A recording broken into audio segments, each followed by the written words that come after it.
மகிழ்ச்சியையும் மனநிறைவையும் பணம் தருதா, அன்பு தருதா, கல்வி தருதா? இதான் கேள்வி.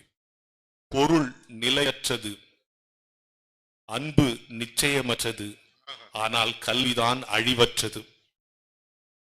சார் நீங்க உங்க தெருவில் சார் இவர் போறாரு, இவர் ஒரு காலத்துல பெரிய பணக்காரர், இப்ப ஏழை ஆயிட்டாரு சொல்லுவீங்க.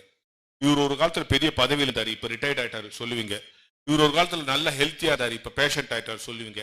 ஆனா யாரையாவது பார்த்து இவர் ஒரு காலத்துல 10வது படிச்சிருந்தாரு, இப்ப 8வது ஆயிட்டாருன்னு சொல்லுவீங்களா?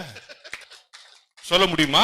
என்ன, பணம் போயிடும், ஆரோக்கியம் போயிடும், மற்றதெல்லாம் போயிடும், கல்வி வந்தா போவாது. அதான் கல்வி.